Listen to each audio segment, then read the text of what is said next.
شریعت کی کوئی اہمیت نہیں تھی، طبیعت شریعت پر غالب آ چکی تھی، اسلام کو تبدیل کرنے کی کوشش کی جا رہی تھی۔ یزید کے دربار میں شراب نوشی عام تھی، یزید کے دربار میں کتے اور بلیوں کا ناچ ہوتا تھا۔ ایسے نازک وقت میں امام علی مقام امام حسین آتے ہیں، اور پھر علماء کرام نے لکھا کہ جب کربلا میں امام حسین پہنچتے ہیں تو ایسے صبر کا مظاہرہ کیا، اور وہ کیوں نہ کرے صبر جن کی والدہ بی بی فاطمہ خود صابرہ ہے، جن کی والدہ خود صابرہ ہے حضرت فاطمہ۔ میرے عزیز دوستو اور بزرگو، امام علی مقام امام حسین جب کربلا میں گئے تو 72 لوگ آپ کے ساتھ، 21 اہل بیت سے ہیں اور ماں باقی پورے صحابہ کرام کی اولاد، امام حسین کے غلام کو سب۔ اب 72 کا مقابلہ 20,000 سے، 72 ورسز 20,000، 72 اور 20,000 ہے۔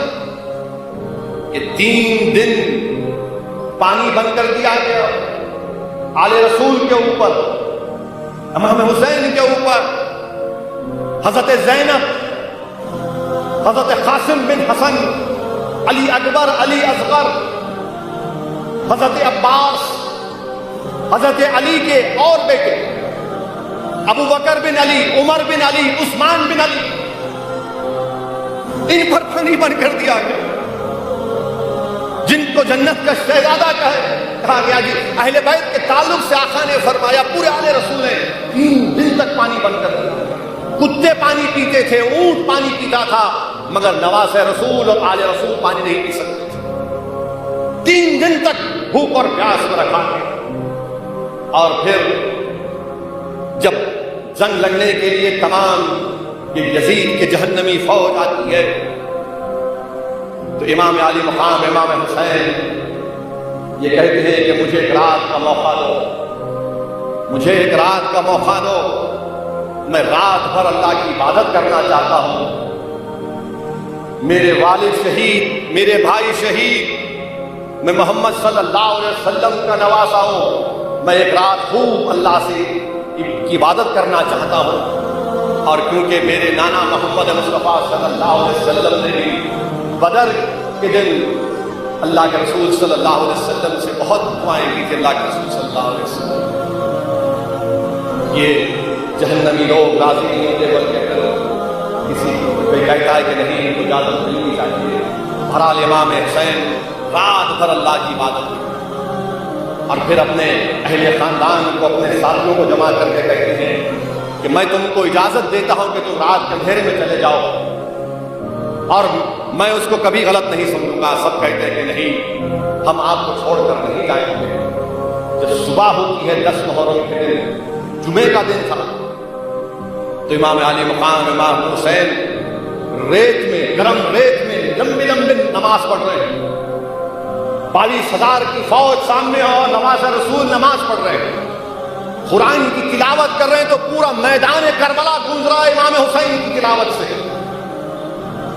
اور پھر جب جنگ شروع ہونے سے پہلے امام حسین خطبہ دیتے ہیں، بتاتے ہیں ان ظالموں کو، ان جہنمیوں کے کہ میں کون ہوں، میں نواز رسول صلی اللہ علیہ وسلم ہوں، میں وہ ہوں جس کی زبان مبارک کو رحمت اللہ علیہ صلی اللہ علیہ وسلم نے اپنی زبان مبارک سے چوسا، میں وہ ہوں جس نے رسول اللہ صلی اللہ علیہ وسلم کی عنبری زلف کو تھاما، میں وہ ہوں جو رسول اللہ صلی اللہ علیہ وسلم نے خطبہ دے رہے تھے تو منبر رسول سے اتر کر آئے اور مجھے گود میں اٹھا لیا، میں وہ ہوں۔ امام حسین نے کہا کہ میں میرے نانا کے پیٹھ پر چڑھ گیا تو رسول اللہ صلی اللہ علیہ وسلم نے اپنے سجدے کو لمبا کر دیا۔ یہ سب بیان کرتے ہیں۔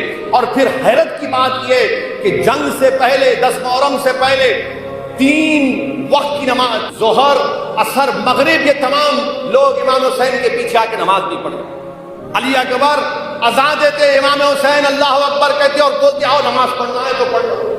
اب یہ ظالم لوگ امام حسین کے پیچھے آ کے نماز پڑھتے، اور امام حسین نے ان سے پوچھا کہ تم میرے پیچھے نماز بھی پڑھتے ہو، محمد صلی اللہ علیہ وسلم کی آل پر درود و سلام بھی بھیجتے اور تم مجھ سے مقابلہ کرو گے؟ تو انہوں نے کہا کہ ہاں دل آپ کے ساتھ ہے مگر تلوار یزید کے ساتھ ہے۔ سوچو آپ آج کے معاشرے میں بھی ایسے لوگ ہیں، آپ کے ساتھ ہے مگر حکومت کا ڈر ہے، آپ کے ساتھ ہے مگر حکومت کا ڈر ہے، کیا کرنا؟ یہ اس وقت بھی تھا۔ امام حسین 10 محرم کے دن جب جنگ شروع ہوئی تو امام حسین جیسا کہ آپ نے ابھی پاشا قادری صاحب اور زیر الدین صوفی صاحب سے سنا کہ امام حسن کے بیٹے قاسم بن حسن جب جانے لگے امام حسین نے ان کو روک دیا، کہا آپ نہیں جا سکتے۔ تو امام حسن کے صاحبزادے قاسم بن حسن نے وہ تعویذ کہا کہ میرا ابا جان امام حسن رضی اللہ تعالیٰ عنہ نے تعویذ مجھے دی اور اس میں کہا کہ اس میں لکھ کر رکھے تھے۔ تو امام حسن نے کہا کہ اپنے بیٹے کو وصیت کی کہ اگر حسین پر کچھ برا وقت آئے گا تو تم سب سے پہلے آگے رہو۔ امام علی مقام کی آنکھ میں آنسو آ جاتے ہیں، آپ کہتے ہیں کہ میں نے زندگی بھر اپنے بڑے بھائی حسن کے حکم کی تعمیل کی، ان کے بعد کو مانا تم جاؤ۔ امام حسن کے بیٹے قاسم بن حسن یزیدی لشکر میں گھستے ہیں، ایک ایک کر کے کئی لوگوں کو واصل جہنم کرتے اور پکڑ کر آتے اور کہتے چچا جان اگر تھوڑا سا پانی ملے گا تو اور لوگوں کو میں واصل جہنم کر دوں گا، قتل 3 دن کے پیاسے کہاں پانی؟ پھر جاتے ہیں تو یہ جہنمی، یہ تمام جہنم کے کتے، یہ یزیدی لشکر کے لوگ کہتے ہیں کہ اس امام حسن کے بیٹے سے ایسا مقابلہ نہیں کر سکتے، گھیرے میں لے کر تیر پھینکتے ہیں اور قاسم بن حسن کی گردن میں تیر لگتا ہے۔ تو حضرت زینب پکار کر کہتی ہے کہ حسین دیکھو میرے بھائی کا بیٹا گر گیا، اٹھا کر لاؤ۔ پھر امام حسین جاتے ہیں تو بہن کہتی ہے زینب نہیں آپ نہیں جائیں گے، میرے بیٹے جائیں گے، میرا بھائی نہیں جائے گا، میرے بیٹے اون اور محمد جائیں گے مقابلہ کرنے۔ وہ جاتے ہیں، وہ شہید ہو جاتے ہیں۔ امام حسین کے بڑے بیٹے حضرت علی اکبر 16 سال کے ہیں، جب وہ مدینے کی گلیوں میں چلتے تو خواتین اپنے گھر کی چھتوں پر کھڑے ہو کر کہتی دیکھو یہ شبیہ رسول ہے محمد صلی اللہ علیہ وسلم، اسی کی طرح ہے۔ وہ جب میدان میں جاتے ہیں دشمنوں کے ان جہنمی کتوں کی لشکر میں افراتفری مچا دیتے ہیں، کئیوں کو قتل کرتے ہیں اور اسی طرح بزدلوں کی طرح ان کو گھیر کر تیر مارتے ہیں تو تیر ان کی گردن میں لگتا ہے۔ امام حسین جاتے ہیں، جا کر اپنے نوجوان بیٹے کو جب اٹھاتے ہیں اور اس کی تیر کو توڑتے ہیں تو خون کا فوارہ نکلتا ہے اور امام حسین کی زبان سے کیا الفاظ نکلتے آپ کو معلوم ہے؟ امام حسین کی زبان سے تاریخ کے الفاظ نکلے، بلکہ امام طبری نے اس کو لکھا، امام حسین نے کہا کہ کاش اگر آج حضرت ابراہیم علیہ السلام ہوتے تو دیکھتے کہ وہ تو اپنی آنکھوں پر پٹی باندھ کر حضرت اسماعیل کو ذبح کرنا چاہ رہے تھے، میں نے کھلی ہاتھوں سے اپنے بیٹے کی شہادت کو دیکھا۔ یہ امام حسین ارشاد فرماتے ہیں۔ امام حسین کے 6 مہینے کے بیٹے علی اصغر کے گردن میں تیر لگتا ہے تو اس 6 مہینے کے بچے کو اللہ کی آسمان کی طرف اٹھا کر کہتے ہیں یا اللہ کیا تو راضی ہے یہ میں اپنے بیٹے کو تیری راہ میں پیش کرتا ہوں۔ اور پھر جب امام حسین جنگ میں جاتے ہیں تو اب محمد مصطفیٰ صلی اللہ علیہ وسلم کا امامہ باندھتے ہیں، حضرت علی کی تلوار کو اپنے ہاتھ میں لیتے ہیں اور اپنے بہن حضرت زینب سے کہتے ہیں کہ اب یہ تمہاری ذمہ داری ہے پوروں کی۔ امام زین العابدین بیمار ہیں اور ان سے کہتے ہیں کہ تم ٹھہرو گے ساتھ، اور امام علی مقام امام حسین ان یزیدی جہنمیوں کی لشکر میں گھستے ہیں، کوئی سامنے نہیں آتا، جو سامنے آتا اس کی گردن صاف۔ دوڑا گھوڑا پلٹا کر امام حسین اپنی بہن سے آ کر کہتے ہیں دیکھو زینب دیکھو یہ بزدل بھاگ رہے ہیں، مقابلہ نہیں کر رہے۔ امام مقابلہ کرتے امام حسین، 20,000 کا لشکر ہمت نہیں ہوتی، جو سامنے آتا اس کا قتل کرتے امام حسین۔ اور پھر جب امام حسین کو شہید کر دیا جاتا ہے، ایک لمبا تفصیلی واقعہ ہے۔ امام حسین کو جب شہید کرنے سے پہلے امام حسین کہتے ہیں کہ مجھے نماز پڑھنے دو، نماز کا وقت ہوا، اور امام حسین جب سجدے میں رہتے ہیں یہ ظالم لوگ آپ کی گردن کاٹتے ہیں، تو امام حسین کی زبان سے کیا نکلتے الفاظ کہ یا اللہ تو مجھ سے راضی ہوا نہیں ہوا. امام حسین کی زبان مبارک سے نکلتا ہے. میرے عزیز دوستوں اور بزرگوں، امام حسین کے جسم پر 34 تیر کے وار تھے، 34 تیر کے وار اور 33 تلوار کے وار تھے. امام حسین کی گردن مبارک کاٹنے کے بعد آپ کے جسد مبارک کو اونٹ کی ٹانکوں سے رون دیا جاتا ہے، اونٹ کی ٹانکوں سے رون دیا جاتا ہے. وہ جسم جو رسول اللہ صلی اللہ علیہ وسلم جس جسم کو سونگتے تھے اور کہتے تھے کہ اس سے جنت کی خوشبو آتی، اس جسم پر یہ ظالم لوگ اونٹ کی گھوڑوں کی ٹانکوں سے اس کو رونتے تھے. میرے عزیز دوستوں اور بزرگوں، امام حسین کی شہادت کے بعد آپ کی سر مبارک کو نیزے پر رکھ دیا جاتا، نیزے پر رکھ دیا جاتا. وہ یزید پلید کے دربار میں امام حسین کے وہ چھڑی سے امام حسین کے چہرے مبارک سے بدتمیزی کرتا ہے، بے حرمتی کرتا ہے. ایک صحابی رسول نعمان تھے، بولے تو کیا کر رہا ہے؟ میں نے دیکھا کہ رسول اللہ صلی اللہ علیہ وسلم اس چہرے مبارک کو بوسہ دیتے ہوئے. تو یزید پکار کر کہتا ہے کہ اللہ نے مجھے عزت دی اور مجھے کامیاب کیا. حضرت زینب حضرت علی کی صاحبزادی، رسول اللہ صلی اللہ علیہ وسلم کی نوازی، امام علی مقام کی بہن، پکار کر کہتی ہیں اے یزید، قرآن کی وہ آیت کی تلاوت کرتی ہے جس کے معنی مفسرین نے کیا کہ اللہ جس کو عزت دیتا ہے اللہ دیتا ہے، جس کو اللہ ذلت دیتا ہے اللہ دیتا ہے. حضرت زینب پکار کر کہتی ہیں کہ تو ختم ہو جائے گا، تیری یہ حکومت 4 دن کی ہے، صبح قیامت تک میرے نانا کے ممبروں سے میرے بھائی کا ذکر ہوتا رہے گا صبح قیامت تک. تو ایک صحابی جو نابینا بیٹھے تھے وہ حضرت ایک صحابی دوسرے صحابی کا ہاتھ پکڑ کر پوچھتے کیا علی آ گئے؟ تو علی کی آواز ہے، کیا علی آ گئی؟ علی کی آواز.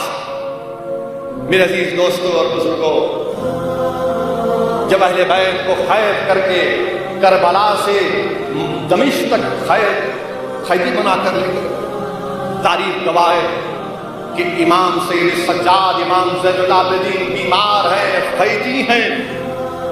آپ نے اپنے والد امام حسین کی شہادت کو دیکھا، اپنے بھائی علی اکبر، علی اصغر اور قاسم بن حسن کی شہادت کو دیکھا، اپنے چچاؤں کی شہادت کو دیکھا، مگر آپ کے حوصلے پست نہیں ہیں.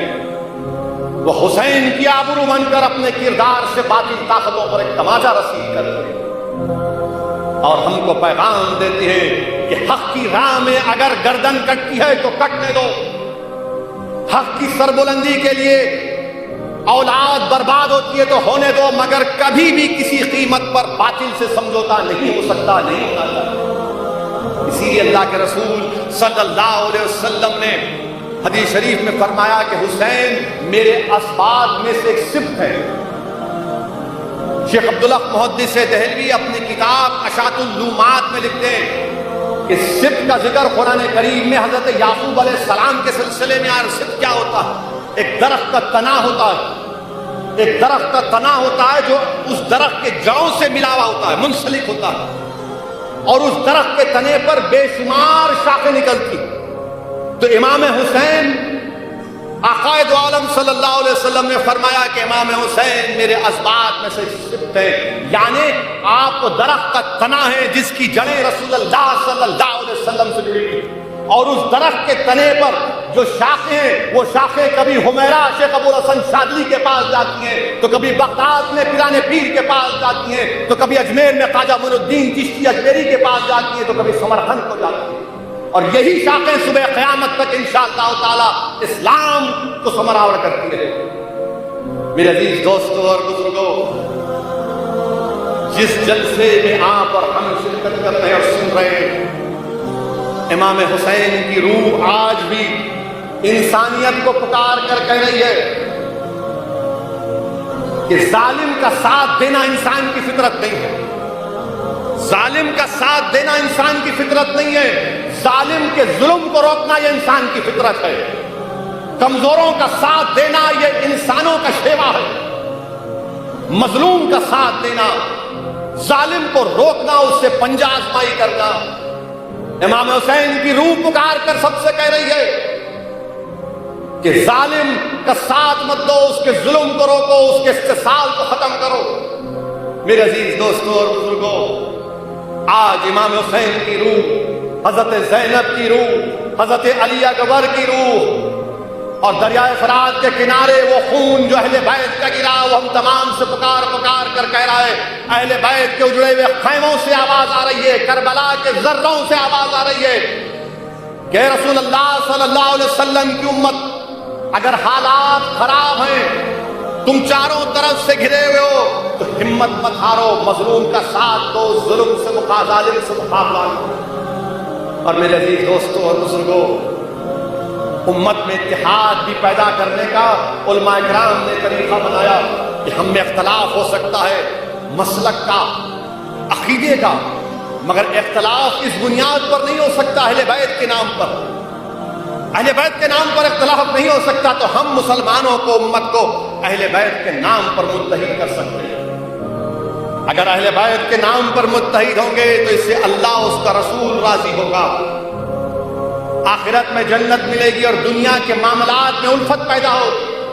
تو میرے عزیزان ملت، اہل بیت کے عنوان پر، اہل بیت کے نام پر متحد ہونا